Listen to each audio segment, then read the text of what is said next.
Oke, selamat siang semuanya. Mari kita teruskan.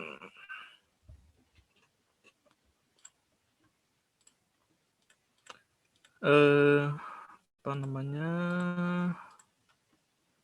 Post test dulu. Post test ada masalah nggak?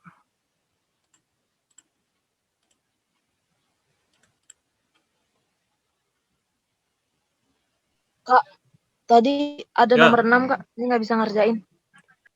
Nomor 6. Coba ya.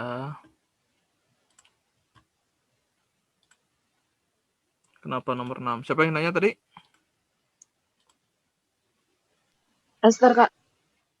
Oke, tolong bacakan. Sebuah silinder terbuat dari bahan elastik.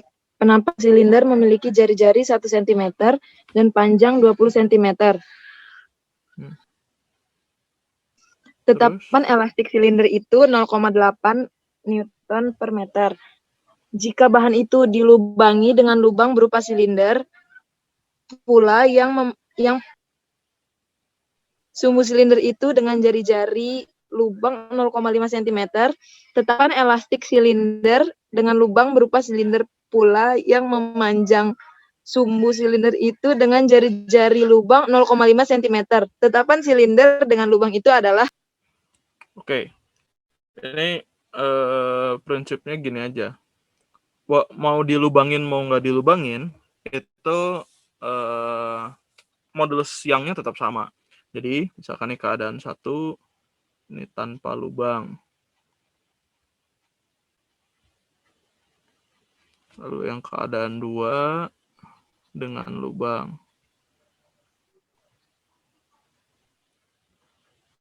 Bahannya kan nggak diganti. Selama bahannya nggak diganti, maka kalau E1-nya sama dengan E, maka E2-nya juga pasti sama dengan E. Nah, yang beda di mana? Yang beda di luasnya.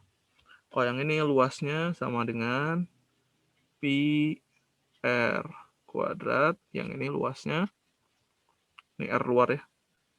Pi R luar kuadrat dikurangi Pi R dalam kuadrat. Karena kan dia bentuk penampangnya jadi inilah kira-kira. Gitu kan. Yang ini kan. Yang kita cari luasnya. Berarti luas yang besar kurang luas yang kecil. Yang lain nggak ada ya. Yang lain nggak ada ini. Nah, tetapan elastik ini kan sama-sama tetapan pegas. Tadi di yang tadi kita bisa atau kita bisa turunin lagi aja. Ini kan E sama dengan stress per strain. Stress itu adalah F per A, strain itu adalah delta L per L0. Saya kalikan ke sini. E dikali delta L per L0 sama dengan F per A. Berarti saya bisa dapatkan F sama dengan EA per L0 delta L. Nah, ini K-nya kan.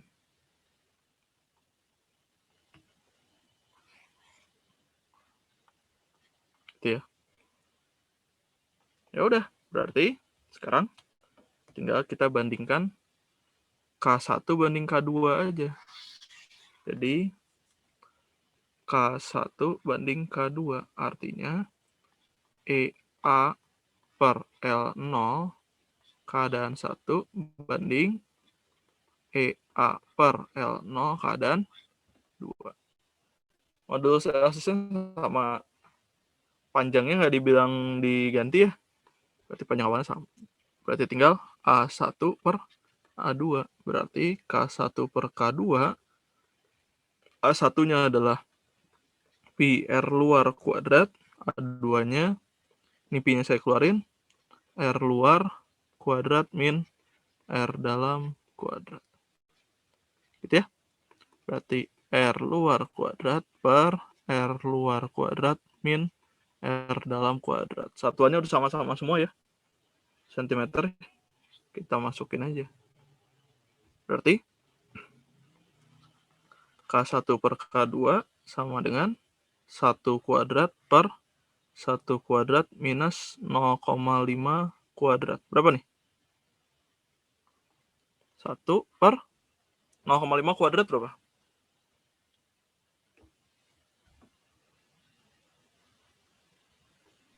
Kuadrat berapa? 0,25, Kak. 1 dikurangi 0,25.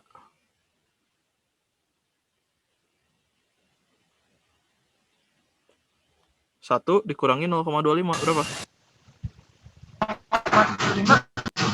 0,75. 0,75 itu kan 3/4 ya. 1 per 3/4 berarti 4/3. Yang dicari kan K2 ya. Berarti K2-nya sama dengan 3/4 K1. Jadi 3/4 K1-nya 0,8. Berarti 0,6 Newton per meter. Begitu. Masalahnya di mana tadi?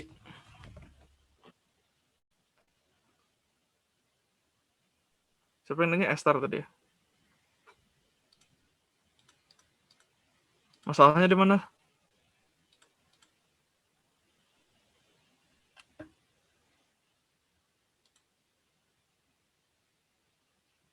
Enggak ada suaranya. Pak, tadi saya udah bingung duluan pas baca soal, Kak. Oh iya. Saya setuju ini bahasanya kurang bagus. Agak terlalu ribet. Tapi kebayang kan? Ngerjainnya cuma gini doang sebetulnya. Jadi tadinya silinder penuh, jadi ada lubangnya tengah.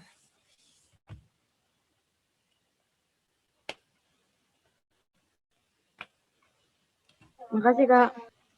Siap. Silakan postes, ada yang mau ditanya lagi? Kalau nggak ada yang mau ditanya lagi, kita masuk PHS.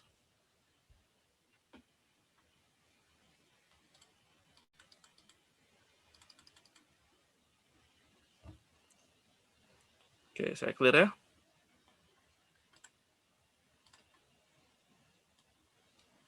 Oke, tadi kita sampai sini.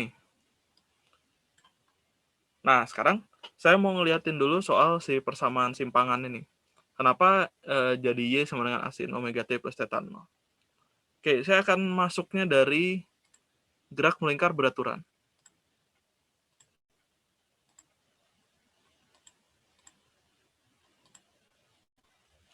Jadi gini.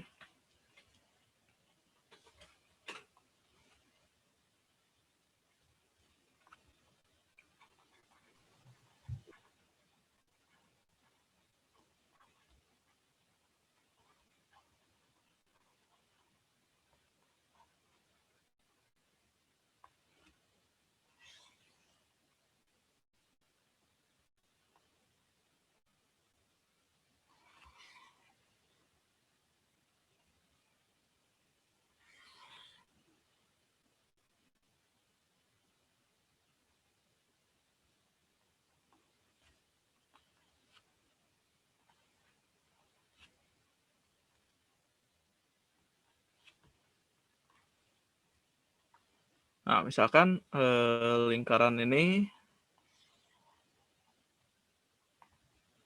gitu, saya sebut persamaannya x kuadrat plus y kuadrat sama dengan r kuadrat. Di sini aja deh, gitu ya. Ya, lingkaran biasa aja, di matematik juga udah pernah dibahas ya. Berarti di sini adalah r, ini adalah r, sini min r, sini min r. Ya. Nah, sekarang buat memudahkan ngelihat GHS, ngelihatnya gini. GHS itu paling gampang dia bisa dia kalau saya tinjau di satu sumbu aja, misalkan saya tinjau sumbu Y aja. Misalkan bendanya bergerak melingkar gini nih. Set gitu. Oke ya, bendanya bergerak melingkar gitu. Kalau saya tinjau hanya sumbu Y-nya aja, dia bisa naik, turun, naik, turun. Gitu. Kebayang ya? Jadi kalau saya tinjau arah Y-nya aja, dia ber-GHS. Jadi ini akan naik, turun, naik, turun, naik, turun. Gitu ya. Kalau saya tinjau sumbu X-nya saja, nih tadi geraknya melingkar gini ya, bendanya bergerak melingkar gini. Ketika nah, dia akan bergerak bolak-balik kalau kita tinjau sumbu X-nya saja. Sebetulnya sumbu manapun nggak cuma X, nggak cuma Y, kita tinjau sini aja misalkan. Dia nanti akan geraknya gitu juga. Kita tinjau sini, dia akan geraknya gitu juga. Pokoknya setiap sumbunya, itu dia akan gerak bolak-balik dan bentuknya GHS. Nah, itu cara paling gampang menurut saya buat ngejelasin persamaan simpangan. Nah, sekarang sebetulnya ya awalnya bukan dari situ. Awalnya harusnya dari sini nih. Dari yang tadi saya bilang persamaan diferensial. Nah, yang ini nih. Cuman di SMA kan ini nggak dikasih gimana cara menyelesaikan ini. Jadi terpaksa saya jelasinnya pakai contoh. Nah, sekarang misalkan bayangin saya punya titik di sini. Misalkan saya sebut titik A, X A, Y A. Misalkan saya tinjau arah Y-nya aja ya. Arah Y-nya dulu.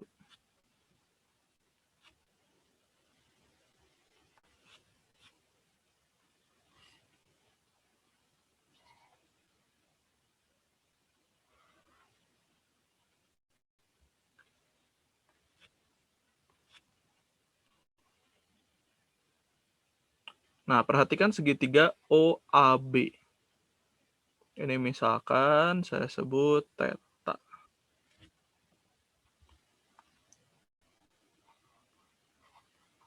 Gitu ya. Nah, sekarang bendanya bergerak melingkarnya beraturan. Jadi, kalau GMB artinya theta omega alpha. Omeganya konstan. Tapi nggak boleh sama dengan 0. Mirip sama GLB ya. Alfanya 0, tetanya omega T plus theta 0. Nah, sekarang lihat segitiga OAB.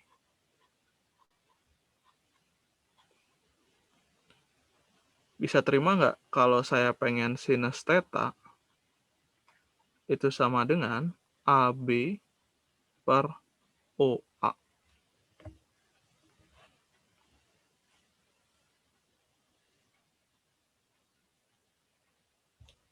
Oke? Ada masalah nggak?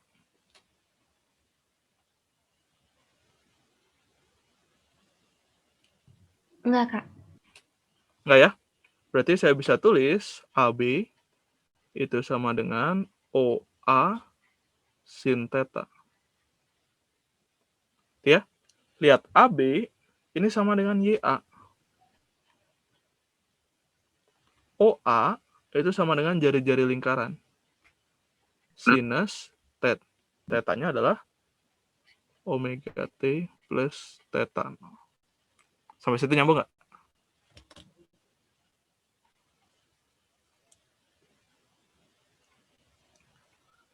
Ada masalah?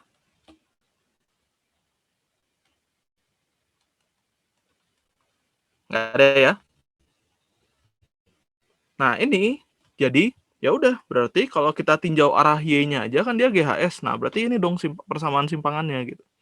Berarti R sin omega T plus theta 0. Nah, R-nya ini lihat, dia simpangan arah Y-nya nggak mungkin lebih dari R, nggak mungkin lebih dari jari-jari. Nah, di GHS kita jarang nyebut itu sebagai jari-jari. Kita nyebutnya adalah simpangan terjauh. Simpangan terjauh nama lainnya adalah amplitudo.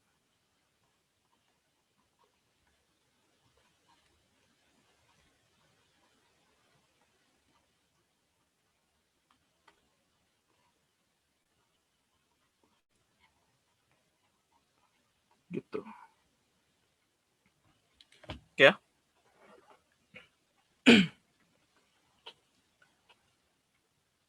Oke, sehingga Y-nya itu saya bisa tulis lagi A sin omega T plus theta. Nah, ini adalah persamaan umum simpangan GHS.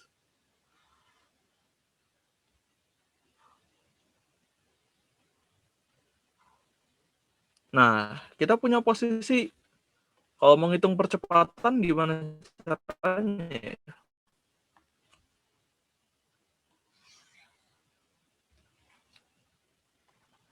Kecepatan dulu deh. Kecepatan gimana ngitungnya? Kecepatan itu adalah turunan dari posisi. Berarti V sama dengan dy per dt. Gimana cara nuruninnya nih? Jadi apa? Turunan yang di dalam dulu, turunan yang di dalam adalah omega. Berarti omega A, turunan sinus adalah cos.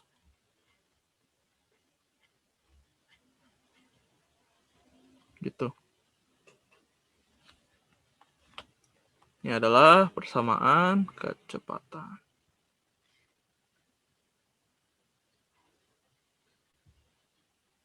Kalau percepatan gimana? Kalau percepatan tinggal turunkan sekali lagi.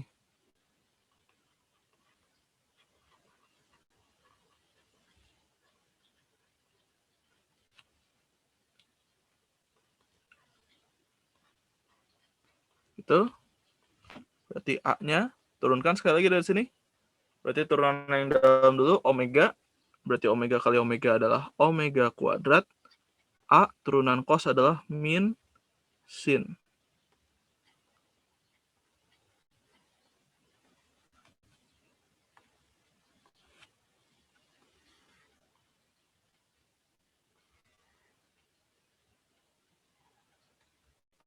Nah, di sini timbul hal menarik. Nah, lihat bahwa A sin omega t plus theta 0 itu adalah Y. Berarti saya bisa tulis di sini, dari sini,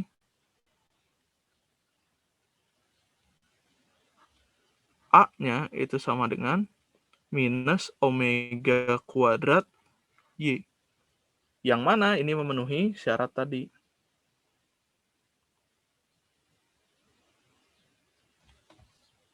Nih.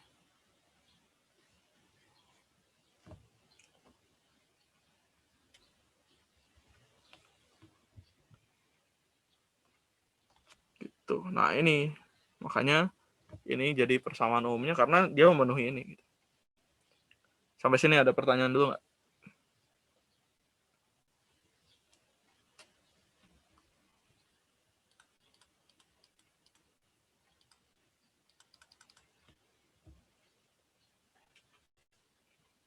Nggak ada?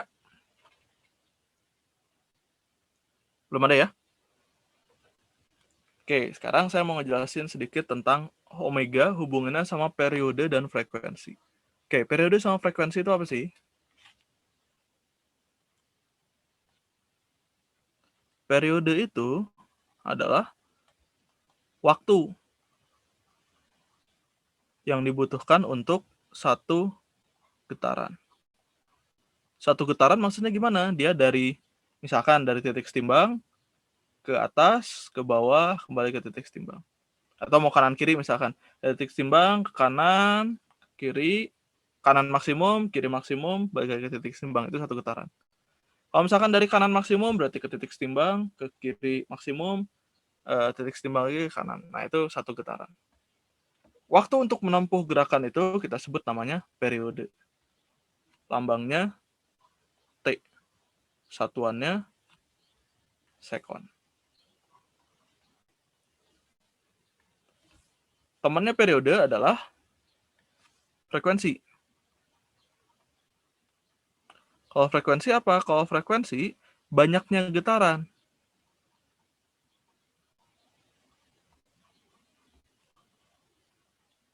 Dalam satu waktuan tertentu, dalam 1 detik biasanya. Lambangnya F. Satuannya 1 per sekon. 1 per sekon atau nama lainnya adalah hertz. Ini mereka berdua ada hubungannya, yaitu T sama dengan 1 per F.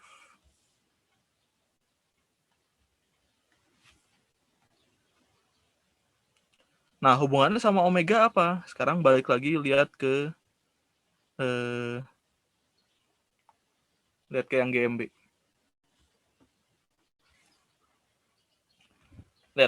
Kalau saya pengen satu getaran, misalkan dia dari sini nih, berarti kan dia harus menempuh satu lingkaran penuh.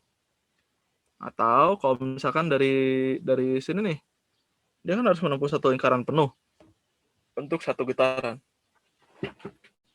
Berarti untuk satu getaran, sudut yang dia harus tempuh adalah 2pi. Berarti dari kita punya theta sama dengan omega t plus theta 0.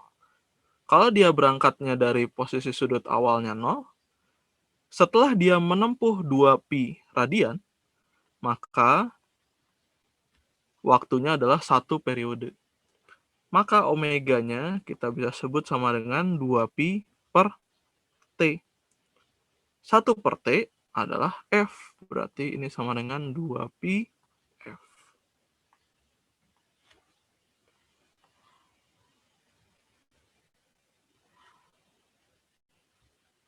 Sampai sini ada masalah nggak?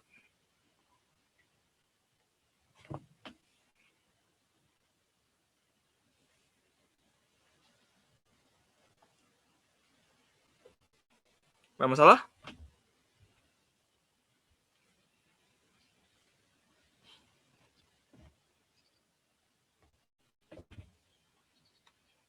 Belum ada? Belum, Kak. Oke, satu lagi. Dikit lagi, dua sedikit lagi sebelum kita masuk contoh kasus. Ini yang di dalam ini ada namanya. Yang pertama adalah sudut fase. Sudut fase itu adalah yang ada di dalam kurungnya. Lambangnya theta. Itu adalah omega t plus theta 0. Satu lagi, temannya sudut fase adalah fase. Yaitu lambangnya V. Ini adalah theta per 2pi. Jadi, maksudnya sudut fase sama fase ini buat apa? Kalau sudut fase, dia akan berulang setiap 2pi radian. Jadi setiap 2pi radian dia akan kembali lagi ke titik semula. Sesuai dengan syarat GHS yang tadi kita udah punya, yaitu geraknya bolak-balik dan periodik, berulang. Berarti setelah 2pi radian, balik lagi. Setelah 2pi radian, balik lagi. 2pi radian, balik lagi. Gitu aja terus. Makanya dia bolak-balik. Nah, sehingga sudut fase itu berulang setiap 2pi radian. Kalau fase itu berulang setiap 1. Jadi kita sebut satu getaran itu ya satu fase gitu.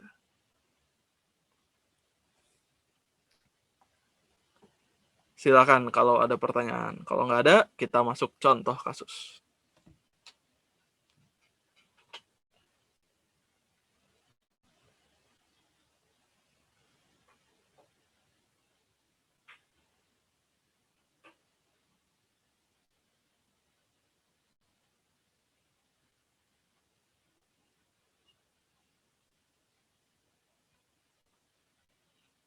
Oke, nggak ada ya? Saya masuk contoh kasus ya.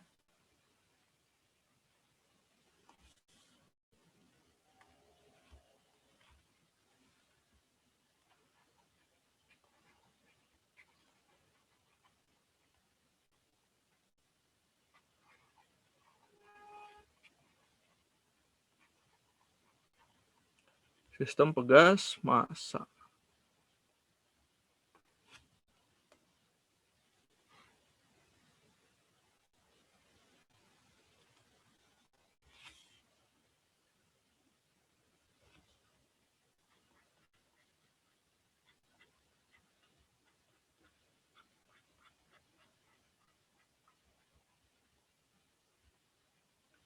Rantai licin ya.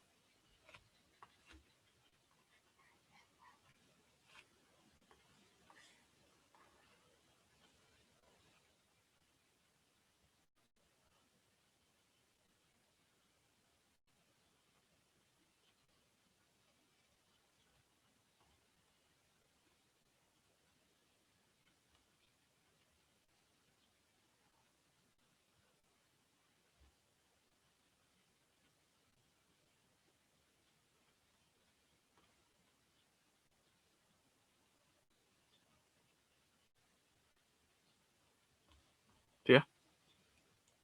Nah, misalkan pas lagi di sini dia lagi sedang berada dalam kondisi rehat. Ini kayaknya kebanyakan.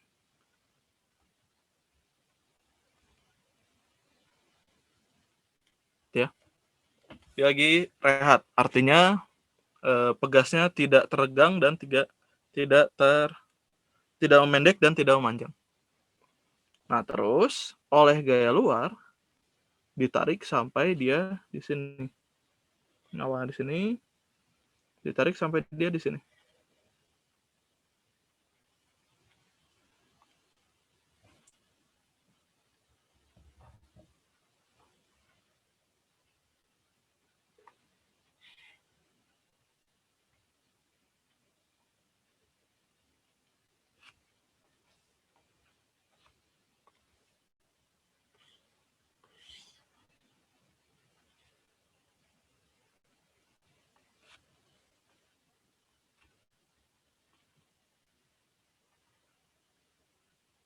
Gitu. Ditarik oleh gaya luar, lalu dilepaskan. Setelah dilepaskan, apa yang terjadi?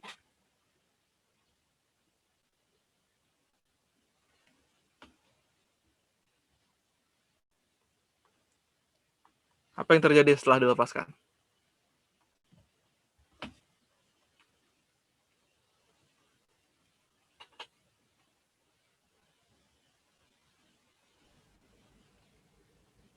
Dia ke kiri, Kak. Ke kiri. Kenapa ke kiri?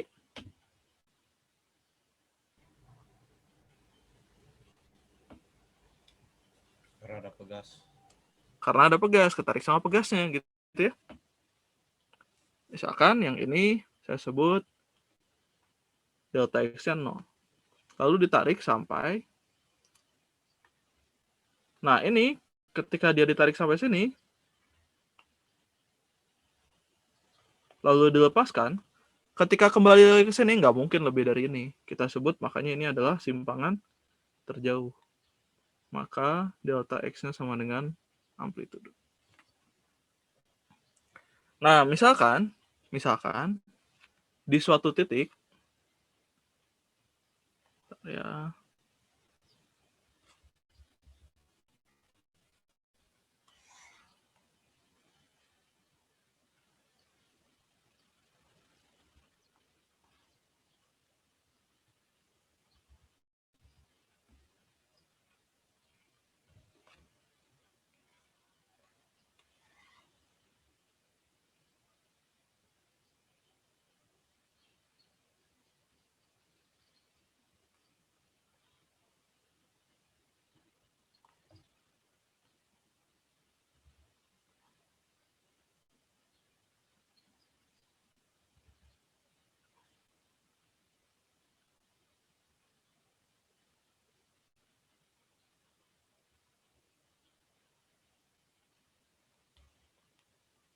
itu di posisi terjauh di sebelah kiri, lalu saya geser sedikit ke kanan.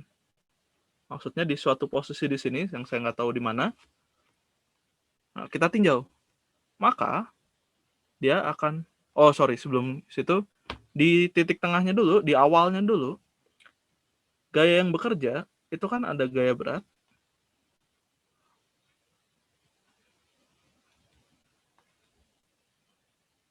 dan gaya normal. Ini gaya normal, ini gaya berat. Nah, di sini itu tuh sigma F-nya 0. Karena gaya normal sama gaya berat, hanya ada gaya normal dan gaya berat yang bekerja, dan gaya pegasnya belum ada, sigma F-nya 0. Sehingga di sini kita sebut dia adalah titik setimbang. Karena sigma F-nya sama dengan 0. Karena dia titik setimbang, maka kita sebut di sini adalah simpangannya 0. Oke? Nah, sekarang misalkan di satu titik di sini nih, kita tinjau. Gimana sih dia?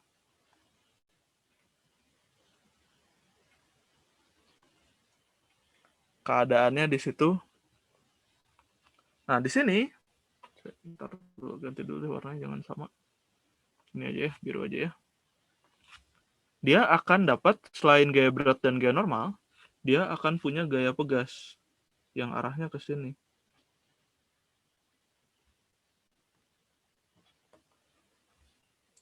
Akibatnya gaya pulihnya itu berfungsi sebagai gaya pulih.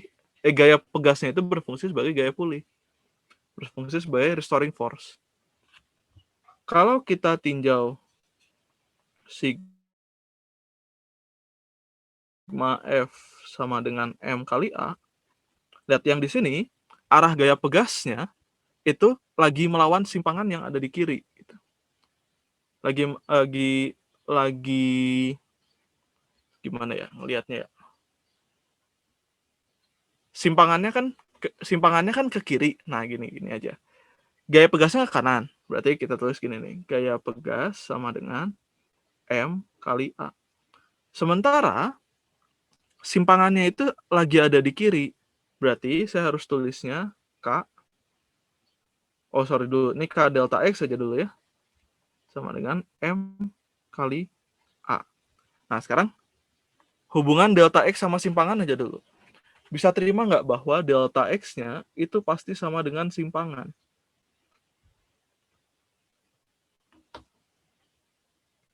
Karena ketika memanjang, dia pasti, ini kan 0 nih. Di sini Y-nya sama dengan 0. Berarti ketika di sini delta X sama dengan A, di sini juga pasti Y-nya sama dengan A gitu. Gitu aja terus, pasti delta X-nya sama dengan terus. Bisa terima nggak? Ada masalah?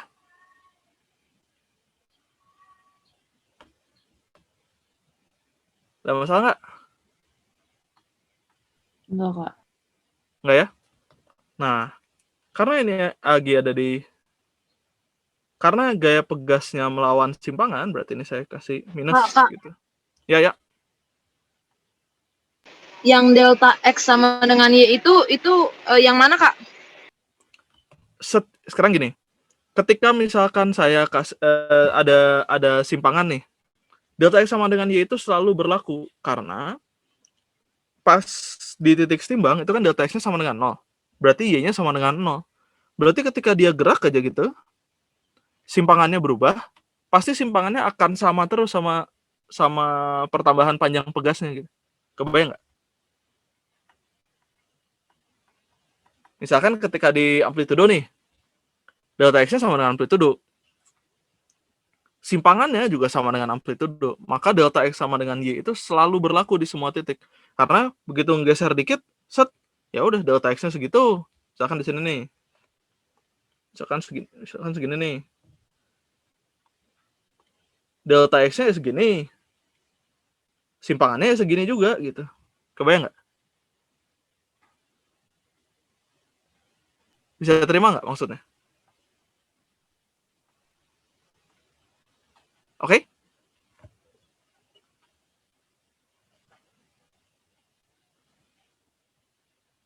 Oke nggak? Oke ya, berarti delta X itu akan selalu sama dengan simpangan terus kalau di kasus ini. Ya udah, ini saya tinggal terusin. Berarti saya dapat minus KY sama dengan M kali A. Berarti saya bisa tulis A sama dengan minus K per M Y. Sementara di slide sebelumnya, kita bisa tahu bahwa A-nya sama dengan ini, minus omega kuadrat Y. Berarti saya bisa tulis A sama dengan minus omega kuadrat Y. Maka dari sini kita bisa peroleh kesamaan bahwa omega kuadrat sama dengan K per M, dan omega itu adalah akar K per M untuk kasus seperti ini.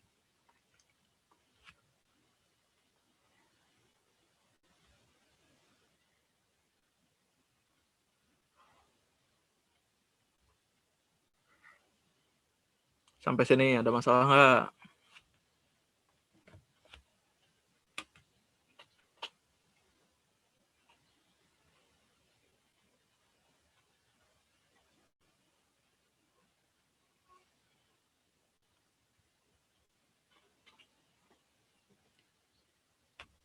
Nggak ada ya? Sekarang coba kita tinjau energinya.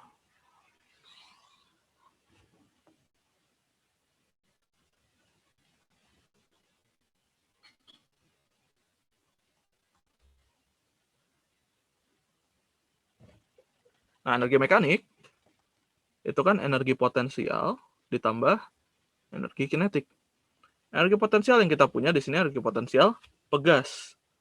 Berarti energi potensial pegas itu adalah setengah K delta X kuadrat. Sementara delta X-nya sama dengan Y. Berarti saya punya setengah K Y kuadrat. Sementara karena dia ber-GHS, artinya dia memenuhi persamaan GHS, yaitu Y sama dengan A sin omega T plus theta 0, V-nya omega A cos omega T plus theta 0, dan A-nya minus omega kuadrat A sin omega T plus theta 0. Jadi dia memenuhi ini. Sehingga Y-nya tinggal saya substitusikan aja ke situ. Jadi saya punya energi potensial pegasnya adalah setengah K. Ini omega T plus theta 0 kan tadi sama dengan theta ya. Saya sebut theta aja. Jadi setengah K A kuadrat sin kuadrat theta. Sampai situ bisa nyambung nggak? Ada masalah nggak?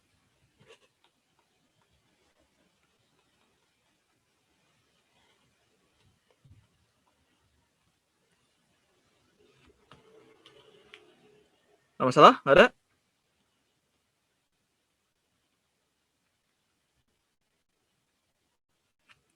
Oke, sekarang energi kinetik. Energi kinetik ya biasa aja, setengah M V kuadrat. Cuman kan V-nya jadi ini nih, kita bisa masukin ini nih. Berarti saya bisa masukkan setengah M omega kuadrat A kuadrat cos kuadrat theta. Dari sini kita bisa tahu bahwa M omega kuadrat itu sama dengan K. M omega kuadrat, berarti saya bisa ganti jadi K. Berarti yang atas tetap setengah KA kuadrat sin kuadrat theta, yang bawah tetap bawah ganti jadi setengah KA kuadrat cos kuadrat theta. Sampai sini ada masalah nggak?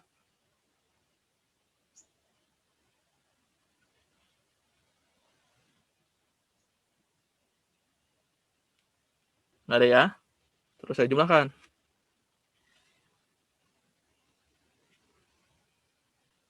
Sehingga saya punya energi potensial ditambah energi kinetik. Ini adalah energi mekanik. Jumlahkan berarti setengah KA kuadrat sin kuadrat theta ditambah setengah KA kuadrat cos kuadrat theta. Berarti energi mekaniknya setengah KA kuadrat sin kuadrat theta ditambah cos kuadrat theta. Sin kuadrat theta tambah cos kuadrat theta berapa? Trigono 1. Maka energi mekaniknya adalah setengah KA kuadrat.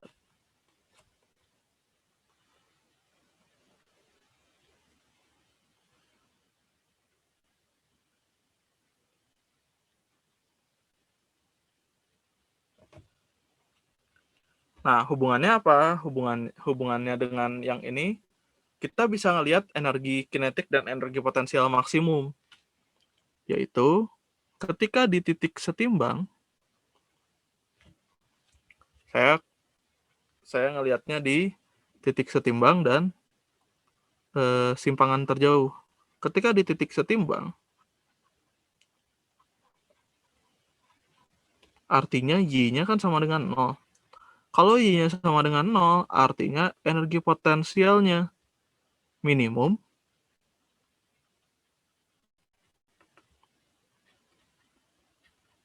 sama dengan 0, dan energi kinetiknya maksimum, yaitu setengah KA kuadrat. Kalau dia di titik terjauh,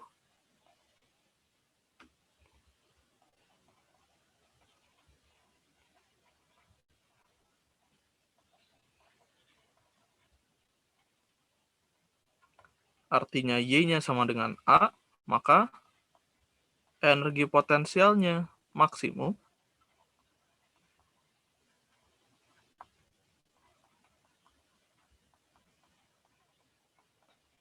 gitu, dan energi kinetiknya minimum.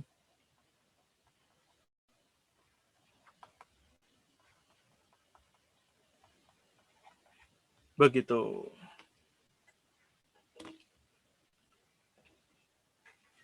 Silahkan kalau ada yang mau ditanyakan dulu.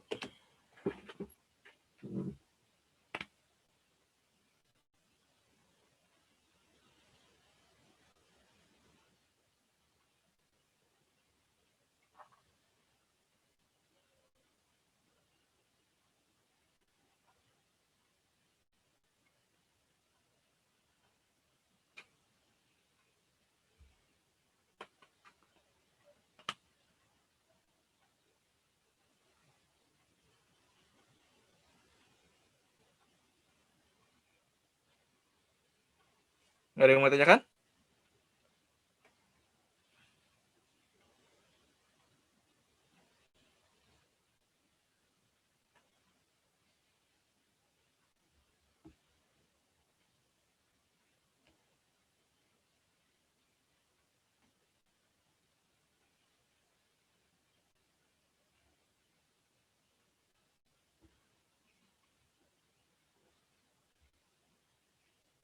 Kak, Ya, pas di simpangan maksimum, dia punya titik setimbang, maksudnya titik setimbang berarti nggak ada ya, Kak? Atau kok titik setimbang nggak mungkin berubah tempat? berarti cuma di satu titik gitu doang, Kak? Ya, ya betul. Tapi Titik di setimbang itu simpangan maksimum punya titik? maksudnya? Maksudnya kayak titik lain tapi bukan titik setimbang? Ya iya, kan simpangan maksimum. Ini titik setimbangnya di sini nih. Simpangan maksimumnya kan di sini. Kebayang nggak maksudnya? Oh iya, iya. Oh iya, oke, Kak. Paham, Kak. Makasih, Kak. Oke, siap. Yang lain ada pertanyaan?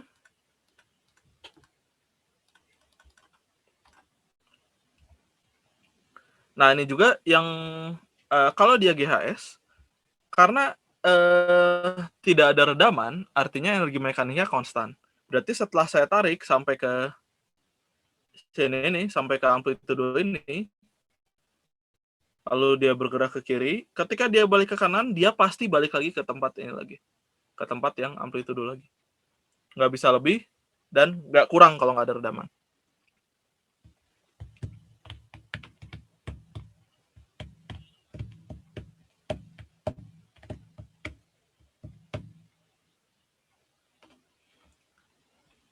Silakan kalau ada masalah lagi tanyakan dulu.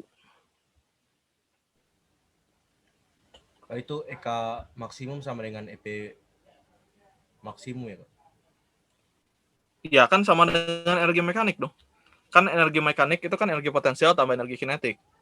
Kalau yang ininya 0, ya berarti energi kinetiknya sama dengan energi mekanik. Kalau energi kinetiknya 0, berarti energi potensialnya sama dengan energi mekanik. Kan gitu aja. Oke. Energi mekaniknya kan konstan. Siap. Silakan. Ada pertanyaan lagi?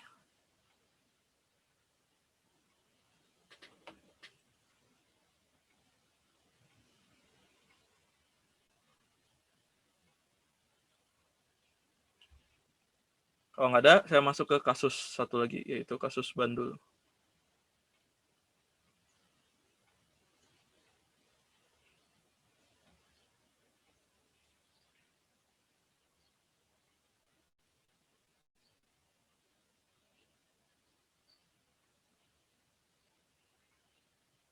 Ini GHS juga, ini GHS sebenarnya masuknya ke getaran gelombang bunyi. Tapi dari sini aja kelihatan bahwa dia masih kental banget mekanikanya.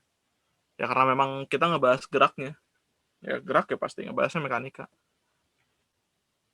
Nah ini abis ini nanti gelombang, tapi gelombangnya nggak akan saya bahas sih.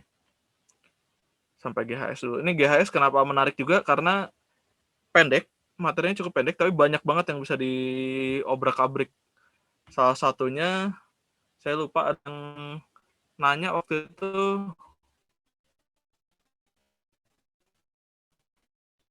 Esther deh yang nanya soal UTBK 2019 tuh ya, Iya Kak, soal iya. GHS ya kan ya. Saya Ya betul. Nah itu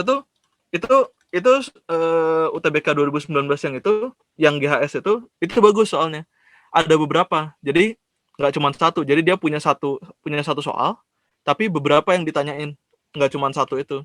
Yang Esther tanyain kebetulan yang nggak ada gegeseknya.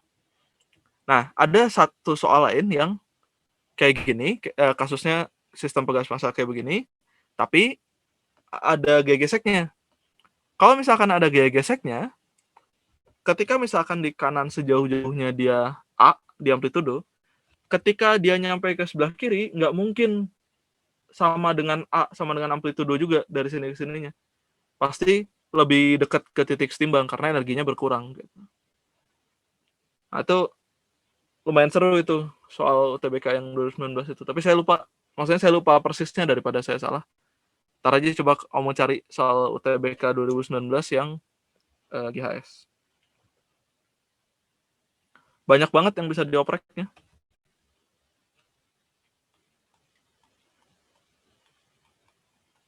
Oke, sekarang saya masuk ke kasus berikutnya yaitu sistem bandul.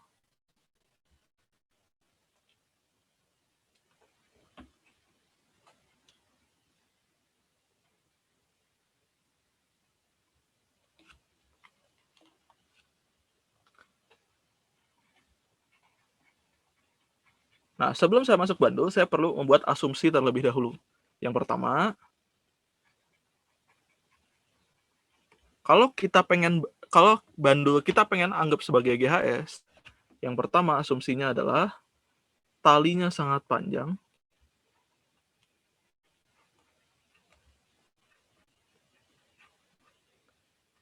Yang kedua, sudut ayunannya kecil.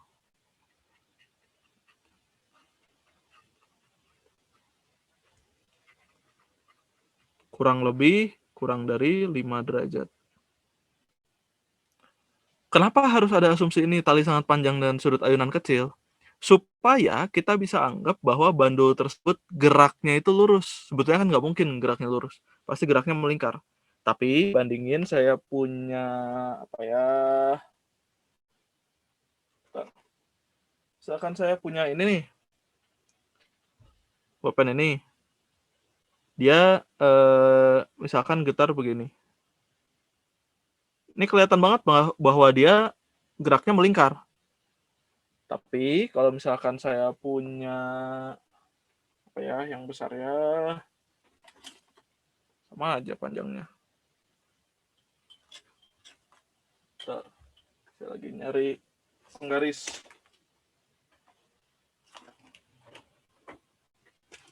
Nggak nemu penggarisnya lagi.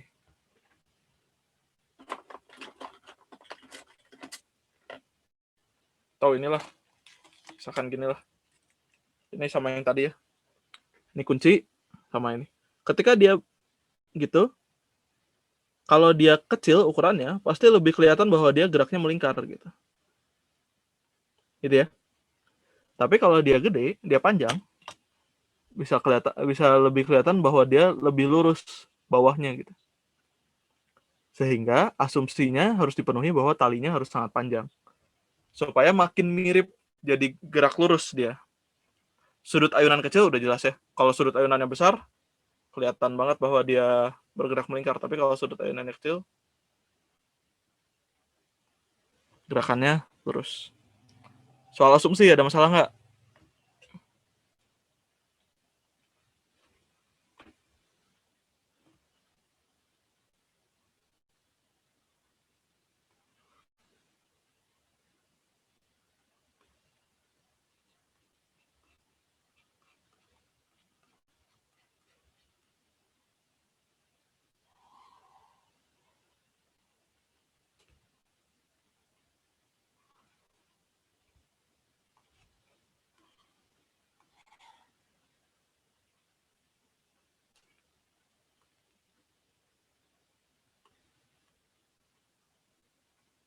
Nih bandulnya, misalkan saya kasih gangguan, sehingga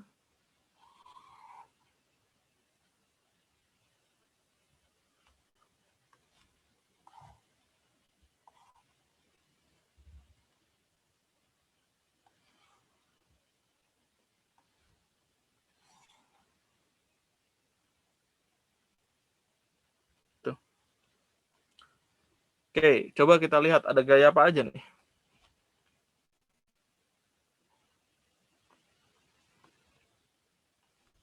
Ada gaya berat dan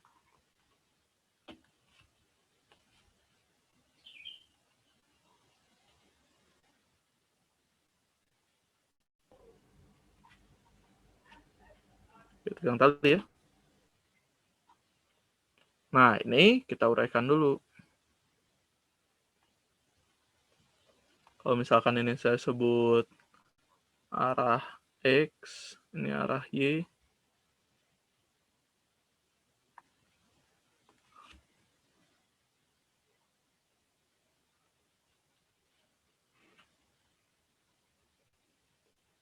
Berarti saya punya T arah Y, ini T arah X. Nah, kalau misalkan di sini saya sebut theta, maka yang ini theta ya. Berarti saya bisa tulis TY sama TX, yang mana yang pakai sin, yang mana yang pakai cos.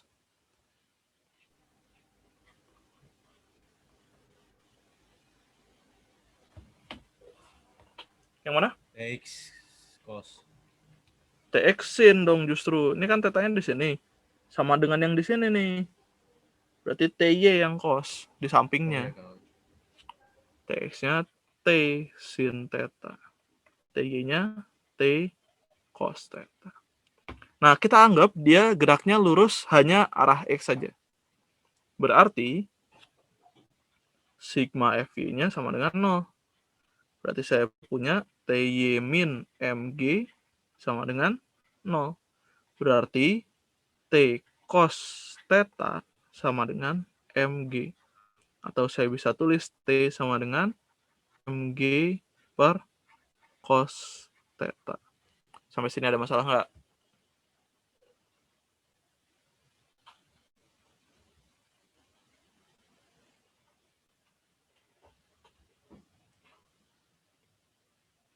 Nggak ada ya? Terus sigma Fx itu jadi M dikali A. Nah, lihat ini arah T-nya dia melawan simpangan, maka ini minus TX sama dengan M kali A. Ini jadi gaya pulih jadinya si TX-nya ini. TX-nya adalah T sin theta sama dengan M dikali A. T-nya adalah MG cos theta, berarti min MG cos theta dikali sin theta sama dengan M dikali A. M-nya saya coret, sisanya tinggal min G tan theta sama dengan A. Nah, sekarang barulah kita bisa melihat fungsi dari si sudut ayunan kecil ini supaya apa. Sekarang, kalau sudut ayunannya kecil, berarti kan tetanya kecil. Masih ingat nggak bahwa di limit, kalau limit X menuju 0 dari sin X per X itu sama dengan 1. Limit X menuju 0 dari tan X per X itu sama dengan 1. Dan limit X menuju 0 dari sin X per tan X itu sama dengan 1. Masih ingat ini? Masih kok. Masih ya? Berarti karena sudutnya sangat kecil, tangan theta itu bisa dekat. Karena sudutnya sangat kecil, maka tangan theta itu bisa saya dekati dengan sinus theta. Kenapa? Karena kalau sudutnya kecil, sinus X per tan X itu mendekati 1. Berarti yang ini saya bisa ganti jadi min G sin theta sama dengan A. Nah, sekarang lihat segitiga ini. Gitu.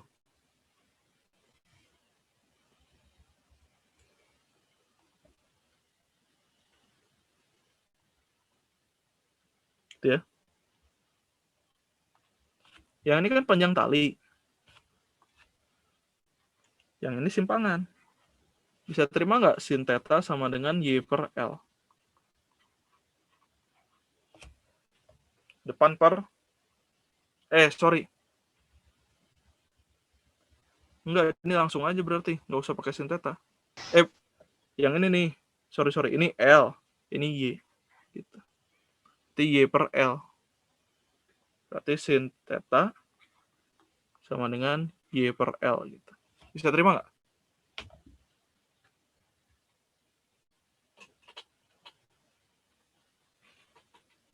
Bisa nggak?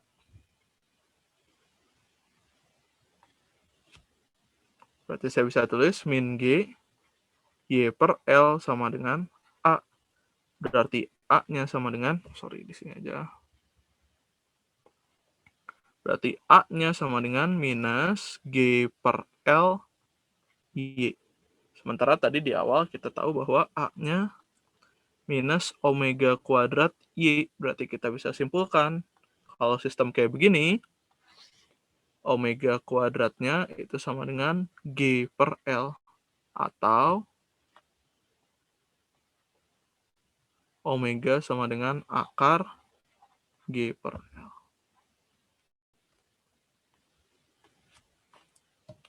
Sampai sini ada yang mau ditanyakan?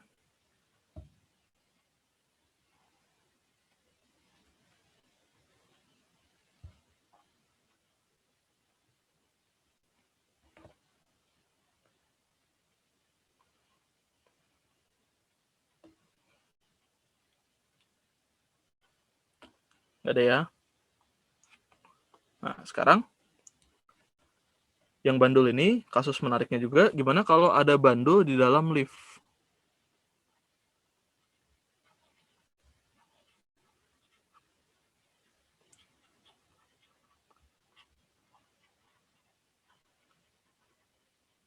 Gimana kalau elevatornya sedang A-nya ke atas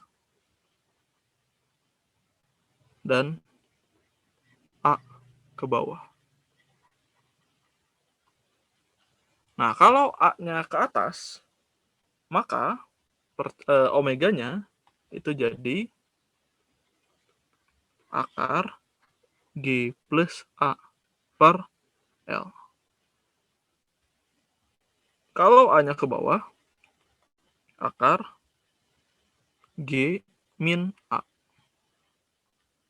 per L. Begitu. Silakan, ada yang mau tanyakan nggak?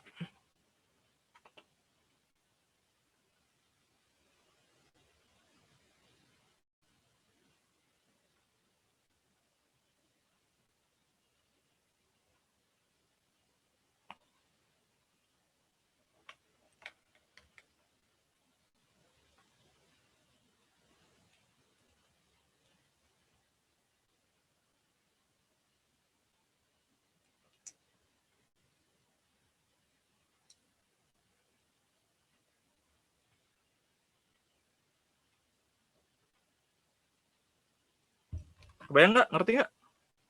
Kalau ada yang bermasalah, tanyain.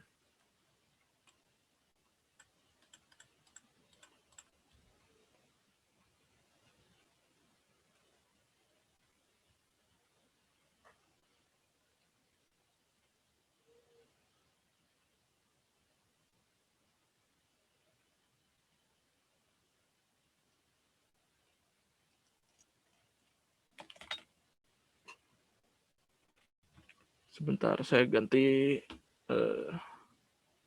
Saya nyari soal dulu sebentar ya. Saya share. Ya, silakan kalau mau dilihat dulu, saya bentar nyari soal ya.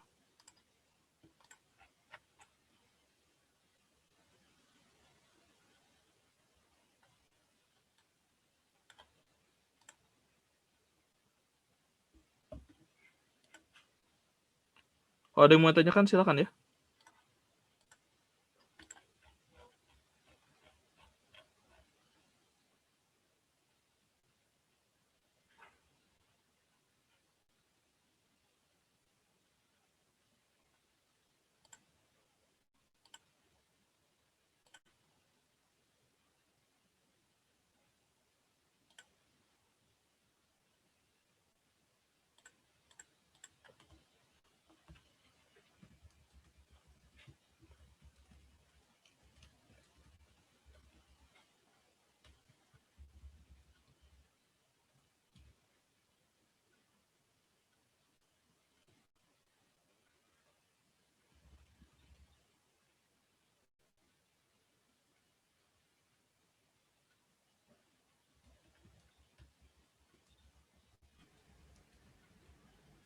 Nah, tadi kenapa yang tan tuh jadi sin, Pak?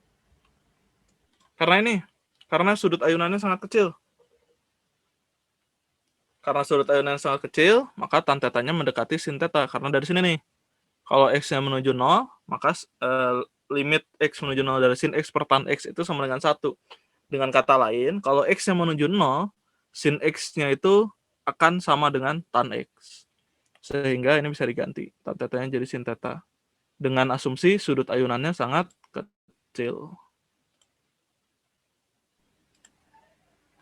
Oke, Kak. Oke ya?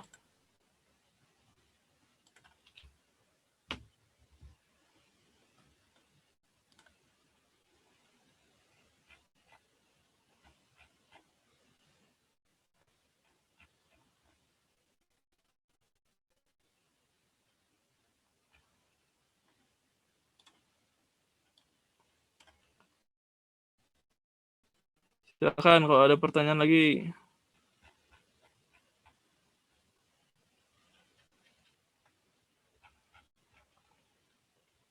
Nih, coba ya. Ntar saya share dulu.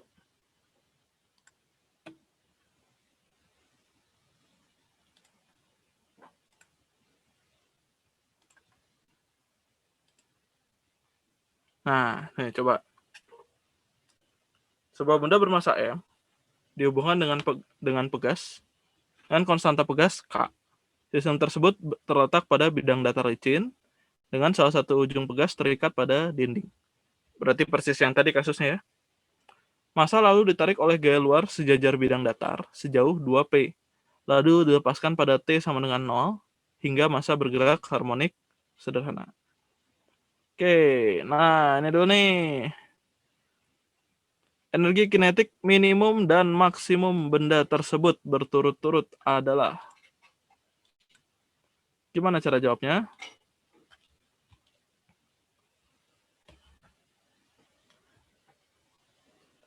Energi mekanik itu kan adalah energi kinetik ditambah energi potensial. Nah, energi kinetik minimum itu sama dengan 0. Energi potensial. Kalau energi kinetiknya minimum, artinya energi potensialnya maksimum. Ini kan sama dengan setengah Ka kuadrat nih. Berarti energi potensialnya setengah Ka kuadrat. Ini terjadi ketika di simpangan terjauh.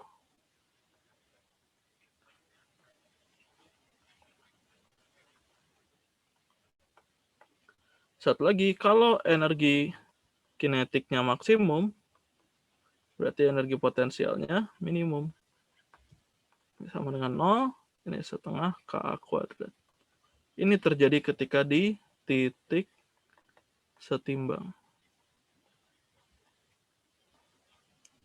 Nah, sekarang kamu lihat, yang ditanya energi kinetik minimum dan maksimum.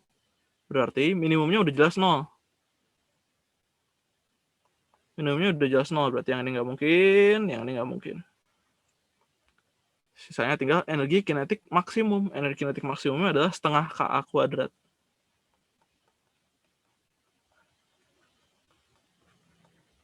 Nah, sementara tadi di soal, bendanya ditarik sampai 2P.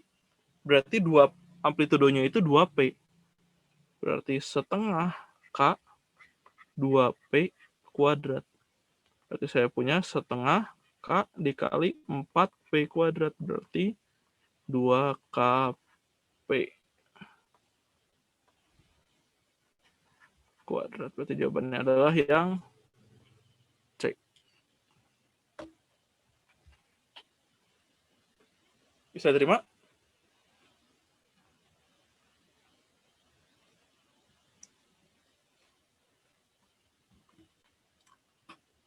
Ada masalah nggak nih tadi ya soalnya ya?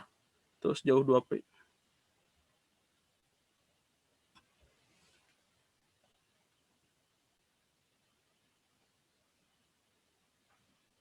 Kak, Nah, mau ya, mau SS oleh doang sih. oke. Ntar ya. Ntar ya. Ntar. Saya nggak tahu caranya nge-hide. Ini harus saya hapus dulu. Ini udah oke belum? Kalau udah oke, saya hapus dulu. Aku sih udah moto. Oke. Saya hapus ya. Nih, silahkan soalnya.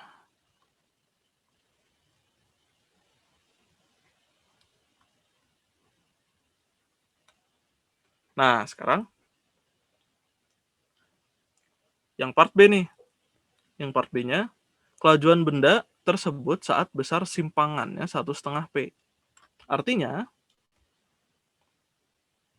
kita punya Y-nya sama dengan 1,5 P. 1,5 P itu saya bisa tulis 3/2 P lah gitu ya. Nah, yang dicari kelajuannya berapa. Gitu ya. Nah, di GHS kita tahu bahwa persamaan umumnya Y sama dengan A sin omega T plus theta 0. Atau bisa saya tulis juga A sin theta lah. Tetanya adalah sudut fase. Sudut fasenya adalah omega T ditambah theta 0. Lalu, saya bisa tulis juga V sama dengan A cos omega T plus theta 0. Atau, ada omeganya, kelupaan. Omega A cos omega T plus theta 0 atau omega A cos theta, dan A-nya minus omega kuadrat A sin omega T plus theta 0 atau minus omega kuadrat A sin theta. Nah, sekarang dari Y sama dengan 3/2P, kita bisa dapatkan sinus theta-nya. Gini.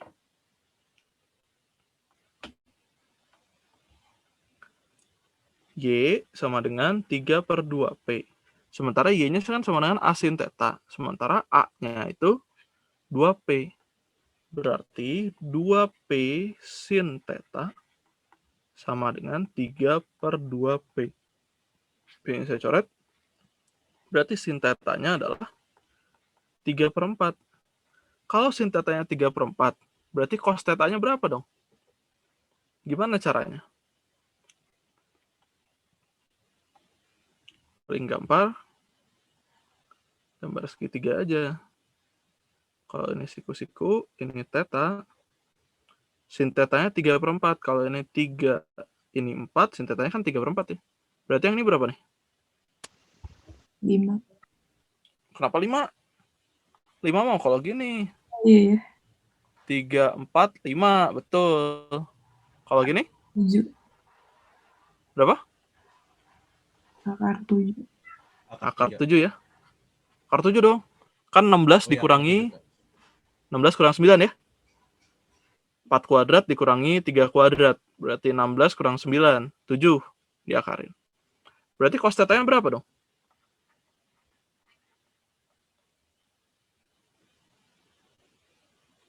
Cos theta-nya berapa? Akar 7/4. Akar 7/4. Ya udah, tinggal masukin ke persamaan ini.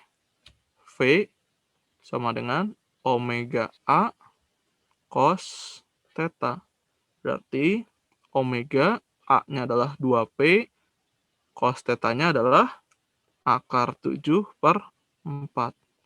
Nah, omeganya adalah akar K/M.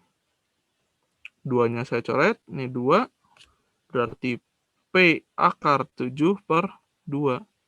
Atau P/2 akar 7K/M. Begitu. Nah, ini yang saya sebut dia banyak yang bisa dioprek-opreknya itu karena ininya gitu, karena begini-begininya. Silakan kalau ada yang mau tanyakan.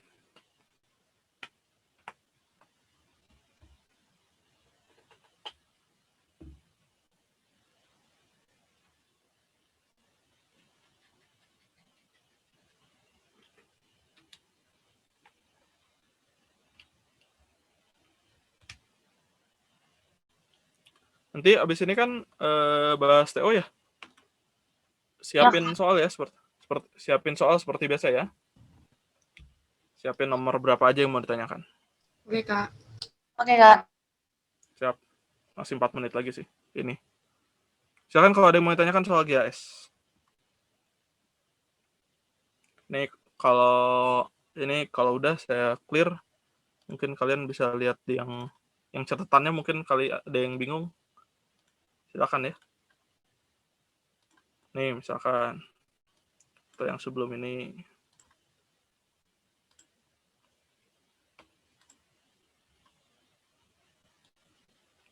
Oh iya, saya lupa. Nanti minggu depan deh saya bikin itu ya. Saya bikin Google Classroom aja. Jadi kalian bisa ngecek bisa ngecek materi. Saya akan upload materi. Nanti kalian, maksudnya ini saya bikin jadi PDF, jadi kalian bisa download nanti untuk dipelajari sendiri. Videonya juga pasti kan diupload sama Zeno Center, cuman dokumennya ini mungkin lebih gampang dari kan kalau ngelihat YouTube, ngebuka YouTube kan lama dan nggak tahu di mana, maksudnya nggak tahu di menit berapa kebahasnya. Kalau gini kan kalian bisa ngelihat dokumennya, lihat catatannya. Nah, tapi tolong jangan dijadikan satu-satunya sumber ya, maksudnya kalau bisa ini kamu catat ulang. Jadi silakan nanti saya akan kasih dokumennya. Jangan ngandelin ini gitu, kayak ngandelin catatan gitu, jangan ngandelin catatan orang gitu. Kalau bisa kamu catat ulang, kamu pahamin benar-benar. Kalau misalkan sekarang udah oke nih, nggak ada masalah nih. Terus nanti besok kamu lihat catatan kamu sendiri atau catatan yang saya, terus ada masalah, ya tanyain lagi aja. Pasti namanya belajar pasti ada gitunya, pasti ada. Nanti bingung lagi, ya tinggal tanyain lagi aja. Oke ya? Ada pertanyaan lagi? Kalau nggak ada pertanyaan?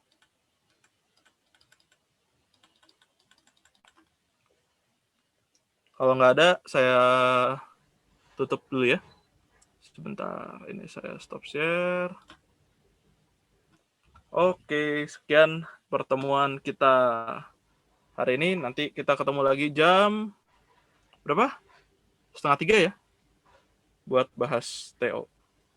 Sampai jumpa. Terima kasih, Kak. Terima kasih, Kak. Terima kasih, Kak.